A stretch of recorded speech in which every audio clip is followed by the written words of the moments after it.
یا اللہ کے حوالے سے ایک بات ہے، میں ضروری سمجھتا ہوں کہ اس کو ذکر کیا جائے۔ ابو لہب کے حوالے سے ایک مرسل روایت آیا ہے۔ مرسل روایت یہ ہے کہ حضرت عباس نے ابو لہب کی وفات کے بعد یہ خواب میں دیکھا تو اس سے پوچھا حضرت عباس نے کیا حال ہے تیرا؟ اس نے کہا میں تم لوگوں سے جدا ہو کر آنے کے بعد میں نے کوئی خیر نہیں دیکھا الا کہ ہر سموار کو اللہ تعالیٰ میری عذاب میں کچھ تخفیف کرتا ہے، اس وجہ سے کیونکہ میں نے صوبیہ کو وہ لونڈی جس نے رسول اللہ صلی اللہ علیہ وسلم کو دودھ پلایا تھا میں نے اس کو آزاد کیا تھا، اس وجہ سے میری عذاب میں سموار کے دن تھوڑا تخفیف ہوتا ہے۔ یہ ہے مرسل روایت۔ نمبر ایک، مرسل روایت حجت نہیں ہے۔ نمبر دو، یہ حضرت عباس کا اپنا خواب ہے، یہ رسول اللہ صلی اللہ علیہ وسلم کا فرمان نہیں ہے۔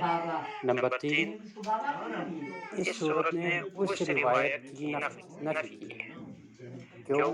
یہاں اس صورت میں اللہ تبارک و تعالیٰ نے فرمایا ما اغنی عنہ مالہ وما کسب، اس کا مال اور جو کچھ اس نے کمایا وہ اسے نہ آخرت کے عذاب سے بچا سکے نہ اس کی کسی کام آیا۔ تو اس کا مطلب یہ ہوا، یہ صورت واضح طور پر نص سے صریح ہے قرآن مجید سے کہ ابو لہب کو اس کی اپنی مال و دولت سے آخرت میں کوئی نفع نہیں پہنچا۔ تو اس کا مطلب یہ ہوا کہ نص کے اعتبار سے بھی اور متن کے لحاظ سے بھی وہ روایت ضعیف ہوتا ہے۔ اور دوسری بات یہ ہے کہ یہ خواب ہے اور خواب کی بنیاد پر کوئی عقیدے، خصوصاً جس امر کا تعلق عقیدے سے ہو، اس کی بنیاد پر کوئی رائے قائم نہیں کیا جا سکتا ہے۔ اور جو اسلام نہیں لاتا، جو مسلمان نہ ہو، ان کے بارے میں اللہ تعالیٰ نے فرمایا وَقَدِمْنَا مَا عَمِلُوا مِنْ عَمَلٍ فَجَعَلْنَاهُ هَبَاءً مَنْثُورًا۔ کل قیامت کو جو کچھ وہ عمل لے کر آئیں گے اس کو ہواؤں میں اڑا دیں گے، اس کی کوئی حیثیت، وہ جاگ کی طرح ہے، اس کی کوئی حقیقت، کوئی حیثیت نہیں ہوگا۔ کل ان کا دنیا میں کیا ہوا کوئی نیکی یا کسی کے ساتھ اچھائی بلائی کل قیامت کو جہنم کی آگ سے نہیں بچا سکتی۔ لہٰذا اس صورت کی روشنی میں اگر ہم غور کریں اس کے ترجمے کے اوپر تو اس سے صاف واضح ظاہر ہوتا ہے کہ جو صوبیہ کے حوالے سے جو روایت ہمارے ہاں مشہور ہے اس کی تصدیق لازمی ہوتی ہے، اور اس کے ساتھ ساتھ اس کی اپنی حقیقت بھی یہ صرف اور صرف حضرت عباس کا ایک خواب تھا۔ اور ظاہر بات ہے اس عمل میں کافی اختلافات پائے جاتے ہیں، میں اختلافی مسائل میں زیادہ بحث نہیں کرتے، لیکن ایک یہ اصول حدیث کے روح اور قرآن کے صحیح نص کے ترجمے کے روح سے میں نے ایک بات کی، شاید اگر اس میں میری طرف سے کوئی غلطی ہوئی تو اہل علم بیٹھے ہوئے وہ میری تصحیح کریں گے۔ آگے ہمارا حدیث ہے حضرت ابن عمر کی حدیث جو ہم نے کل بیان کیا تھا، ارکان اسلام والی، لیکن اس حدیث میں جو ارکان اسلام بیان ہوا ہے وہ تقریباً حدیث جبریل سے دونوں آپس میں ملتے جلتے ہیں۔ اس میں ارکان اسلام حدیث جبریل میں بھی بیان ہوا ہے، حضرت ابن عمر والی حدیث میں بھی بیان ہوا ہے۔ تو کل شہادتین کے حوالے سے ہم نے مختصراً بات کی تھی، تو آج پہلے ہم حدیث جبریل کو پڑھ لیتے ہیں، اس کا ترجمہ ہوگا، پھر اگلی مجلس میں انشاءاللہ کوشش کریں گے اس کے پر مختصراً گفتگو کی جائے۔ تو حدیث ہے حضرت عمر رضی اللہ عنہ سے روایت ہے، امام مسلم نے اس حدیث کو اپنی صحیح میں اور دیگر اصحاب سنن اور مصنفات نے روایت کی ہے اس حدیث کو۔ ان عمر بن الخطاب رضی اللہ عنہ، عمر بن الخطاب سے روایت ہے، قال بینما نحن جلوس عند رسول اللہ صلی اللہ علیہ وسلم ذات یوم، ایک روز ہم رسول اللہ صلی اللہ علیہ وسلم کے پاس بیٹھے تھے، اطلع علينا رجل شديد بياض الثياب شديد سواد الشعر. اچانک ایک آدمی خوب سفید کپڑوں اور سخت کالے بالوں میں نمودار ہوا.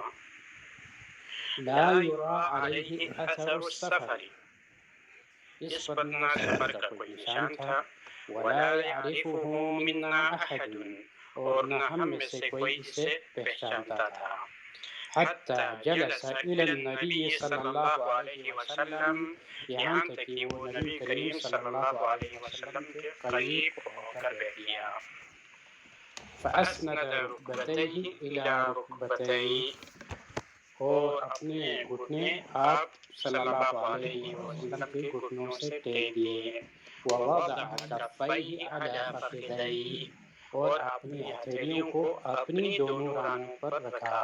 اس میں یہ ہے کہ بعض ترجمہ کرنے والوں نے، تشریح کرنے والوں نے یہ کہا کہ اس نے اپنی ہتھیلیوں کو رسول اللہ صلی اللہ علیہ وسلم کے رانوں پہ رکھا، حالانکہ یہ نہیں ہے، بلکہ اس نے اپنی ہی رانوں پہ رکھ کر آپ صلی اللہ علیہ وسلم کے سامنے دو جانب ہو کر بیٹھے.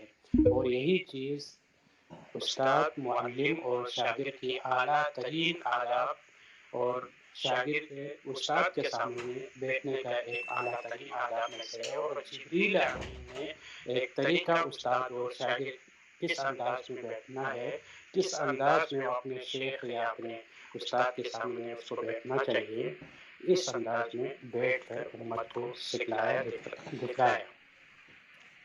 آگے راوی کہتا ہے فأسند ركبتيه إلى ركبتي ووضع كفيه على فخذي وقال يا محمد، اور کہا اے محمد صلی اللہ علیہ وسلم، أخبرني عن الإسلام.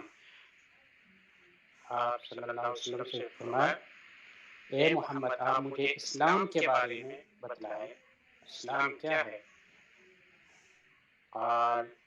فقال صلی اللہ علیہ وسلم الاسلام ان تشهد ان لا اله الا الله وان محمد رسول الله وتقيم الصلاة وتؤتي الزكاة وتصوم رمضان وتحج البيت ان استطعت اليه سبيلا. آپ صلی اللہ علیہ وسلم نے فرمایا اسلام یہ ہے کہ تم اس بات کی گواہی دے کہ اللہ کے سوا کوئی معبود برحق نہیں، اور محمد صلی اللہ علیہ وسلم اللہ کے رسول ہے، اور نماز قائم کرے اور زکوٰۃ ادا کرے اور رمضان کا روزہ رکھے اور بیت اللہ کا حج کرو، اگر وہاں تک پہنچنے کی تمہارے اندر استطاعت ہو. یعنی اس وقت واجب ہے کہ اگر استطاعت رکھے. آگے جب رسول اللہ صلی اللہ علیہ وسلم نے اسلام کی تشریح کی، اسلام کے متعلق بیان فرمایا، تو اس آدمی نے کہا قال صدق، اس نے کہا آپ نے سچ فرمایا. صحابہ کرام جب اس نے صدق، آپ نے سچ فرمایا، اس کی تصدیق کی تو صحابہ کرام متعجب ہوئے اس سے. فرماتے فعجبنا لقوله، ہمیں اس پر تعجب ہوا کہ وہ خود سوال کر یسألہ و یصدقہ، وہ خود سوال کرتا ہے اور اس کی جواب کی تصدیق بھی کرتا ہے. ثم قال، پھر اس نے کہا فأخبرنی عن الایمان، مجھے ایمان کے بارے میں بتلائے. قال، اللہ کے رسول صلی اللہ علیہ وسلم نے فرمایا ان تؤمن باللہ وملائکتہ وکتبہ ورسلہ والیوم الآخر وتؤمن بالقدر خیرہ وشرہ. آپ صلی اللہ علیہ وسلم نے فرمایا ایمان یہ ہے کہ تم اللہ پر، اللہ کے فرشتوں پر، اس کی کتابوں پر، اس کے رسولوں پر، آخرت کے دن پر اور اچھی بری تقدیر پر ایمان لے آئے. پھر اس نے کہا قال صدق، اس نے پھر کہا آپ نے سچ کہا. پھر کہا قال فاخبرنی عن الاحسان، آپ مجھے احسان کے بارے میں بتلائے. قال، آپ صلی اللہ علیہ وسلم نے فرمایا الاحسان ان تعبد اللہ كأنك تراه فَإِن لَمْ تَكُنْ تَرَاهُ فَإِنَّهُ يَرَاكَ۔ احسان یہ ہے کہ تم اللہ کی عبادت اس طرح کرو گویا اسے دیکھ رہے ہو، اگر تم اسے نہیں دیکھ رہے ہو تو وہ ذات اللہ یقیناً تمہیں دیکھ رہا ہے۔ قال، اس نے کہا فَأَخْبِرْنِي عَنِ السَّاعَةِ، اس نے کہا قیامت کے بارے میں مجھے بتلا دیجیے۔ آپ نے فرمایا قال ما المسؤول عنها بأعلم من السائل، جس سے قیامت کے بارے میں پوچھا گیا ہے یا پوچھا جا رہا ہے وہ پوچھنے والے سے زیادہ نہیں جانتا۔ تو اس نے کہا فاخبرنی عن اماراتها، اس نے کہا اس کی علامات بتلا دیجیے، ان کے علامات کے بارے میں کچھ بتلا دیجیے۔ قال، آپ صلی اللہ علیہ وسلم نے فرمایا ان تلد الامة ربتها وان ترى الحفاة العراة العالة رعاء الشاء يتطاولون في البنيان۔ آپ صلی اللہ علیہ وسلم نے قیامت کی چند علامتیں بیان کرتے ہوئے فرمایا کہ قیامت کی چند علامتوں میں سے یہ ہیں کہ لونڈی اپنے آقا مالکن کو جنے گی اور تم دیکھے گئے کہ ننگے پیر، فقیر، غریب اور بکریوں کے چرواہے اونچی عمارتیں بنا کر ایک دوسرے پر فخر کریں گے، ایک دوسرے پر سبقت لے جائیں گے۔ آگے راوی فرماتا ہے حضرت عمر رضی اللہ عنہ ثم انطلق، پھر وہ چلا گیا، فلبثت مليا، میں آپ صلی اللہ علیہ وسلم کے پاس ایک مدت کے لیے، مختصر مدت کے لیے منتظر رہا، آپ صلی اللہ علیہ وسلم کے ساتھ رہا۔ پھر آپ صلی اللہ علیہ وسلم نے فرمایا یا عمر، اے عمر، اتدری من السائل، کیا تجھے معلوم ہے کہ پوچھنے والا کون تھا؟ میں حضرت عمر فرماتے میں نے کہا اللہ ورسولہ اعلم، میں نے کہا اللہ اور اس کے رسول زیادہ بہتر جانتے ہوں گے۔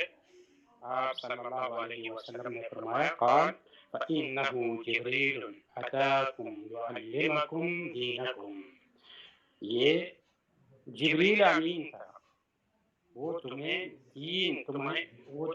دین سکھلانے کے غرض سے آئے تھے۔ تو آج یہ ترجمہ مکمل ہوا اس حدیث کا انشاءاللہ، کیونکہ اور بھی ہمارے پاس علماء اور اسپیکر حضرات بیٹھے ہوئے، ڈاکٹر شاہد صاحب بھی آ چکے ہیں اور دیگر ڈاکٹر احمد صاحب بھی ہیں، اور آگے حضرت ابوبکر صدیق کے حوالے سے بھی بات ہوگی، تو آج اسی پر اکتفا کرتا ہوں، اور انشاءاللہ اگلی نشست جو ہوگی اس میں اس حدیث کے اوپر، شہادتین کے اوپر بات ہوئی ہے، باقی احکام اسلام کے 4 ارکان اور ایمان اور احسان کے اوپر بھی اگلی نشست میں بات ہوگی۔ اللہ تبارک و تعالیٰ سے دعا ہے اللہ تبارک و تعالیٰ ہم سب کو جو کچھ یہاں پڑھا ہے سنا ہے اس پر عمل کرنے کی اور اس کو آگے پہنچانے کی توفیق عطا فرمائے۔ اور ایک بہت ضروری بات کرنی تھی، وہ یہ کہ ہم نے 40 حدیث سنا ہے، کیونکہ ایک روایت میں آتا ہے، کئی روایتوں میں آتا ہے، یعنی کئی صحابہ کرام سے یہ روایت ہے، مروی ہے کہ میری امت میں سے کوئی 40 حدیث اگر حفظ کرے گا، جمع کرے گا، تو اللہ تبارک و تعالیٰ اسے کل قیامت کے دن علماء اور فقہاء کی صف میں کھڑا کریں گے۔ تو ہم میں سے ہر ایک کوشش کرے ان 40 حدیث کو حفظ کرے، یاد کرے زبانی، اور ان کو ترجمے کے ساتھ، حفظ کے ساتھ ساتھ ترجمے کے ساتھ اس کو سمجھے پڑھے، تو اللہ تبارک و تعالیٰ ہمیں بھی ان کے سب میں حشر کا شرف بخشیں گے۔ اللہ تعالیٰ سے دعا ہے کہ اللہ تعالیٰ ہمارے لاحصل بھائی جو آج یہاں حاضر نہیں ہو سکے انہیں صحت کاملہ عاجلہ عطا فرمائے، اور ہم سب کو آپ کی سنت سے محبت، کتاب و سنت سے محبت کی توفیق عطا فرمائے۔ جزاکم اللہ۔